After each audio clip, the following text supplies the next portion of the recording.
මායාවී කතාවට ආදරෙන් පිළිගන්නවා. ඉතින් සීනෙන්වත් නොසිතූ දෙයක් සංකල්ප ඉස්පිරිතාලට ආවට පස්සේ සිද්ධ වෙන්න පුළුවන්.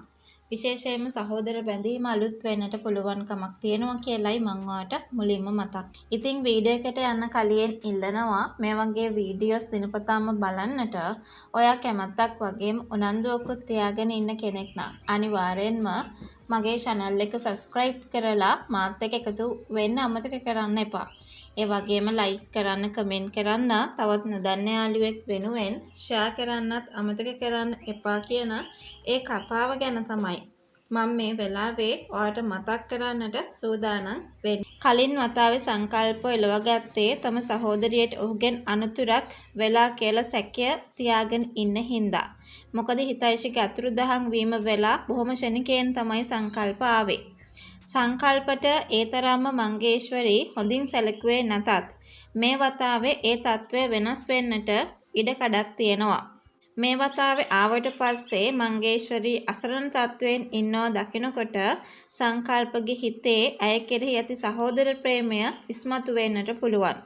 අනිත් එක හිතයිෂී පොරොන්දු අරගෙනයි තියෙන්නේ. මම නැති කාලෙක හරි මංගේශ්වරීට කරදරයක් වුණොත් ඇය වෙනුවෙන් පිහිට වෙන්න කියලා. අන්න ඒ දේ මේ වතාවේ සංකල්ප අනිවාර්යෙන්ම නොපිරිහෙලා ඉටු කරයි කියලා අපිට විශ්වාස කරන්න පුළුවන්. විවාහ වූ දවසේම තම සැමියා සපුමල් මරණාසන්නව සිටියේදී මංගේශ්වරීට දැනෙන්නේ තමන් මෙලොව තනි වී ඇති බවයි. එවැනි මොහොතක සංකල්ප වැනි තමන්ගේ සහෝදරිය ගොඩාක් ආදරය කරපු කෙනා තමන්ගේ අසල සිටීම ඇයට ලොකු ශක්තියක් වේවි. ඇය මෙතෙක් කල පෙන්නූ රළු පෙනුම අතහැර සංකල්ප ඉදිරියේ හඬා වැළපීමට ඉඩ කඩක් තිබෙනවා. මොකද මේ මගේ ආදරය කරපු කෙනා මගේ සහෝදරයමයි කියලා දැනෙන හැඟීමයි ඒ. පවන් සහ සංකල්ප අතර විශ්වාසය තහවුරු වීම. පවන් විසින් සංකල්පට මේ පොත දැනුම් දීමෙන්ම පෙනී යන්නේ ඔහු සංකල්පව විශ්වාස කරන බවයි.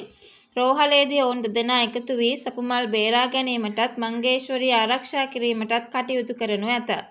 මේ ඔවුන් දෙදෙනා අතර ඇති අමනාපකම් දුරවන්නට අවස්ථාවක් වනු නොඅනුමානයි. සංකල්ප පැමිණීමෙන් පසු ඔහුට ඇති සම්බන්ධතා හා දැනුම පාවිච්චි කර සපුමල්ට වඩා හොඳ ප්‍රතිකාර දීමට උත්සාහ කරනු ඇත.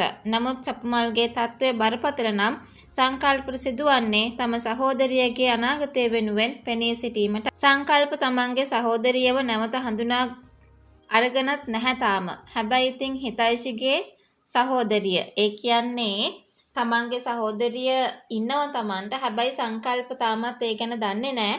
ඒ හින්දම තමයි තමන්ට කවදාවත් සහෝදරියක් ඉඳලා නැහැ.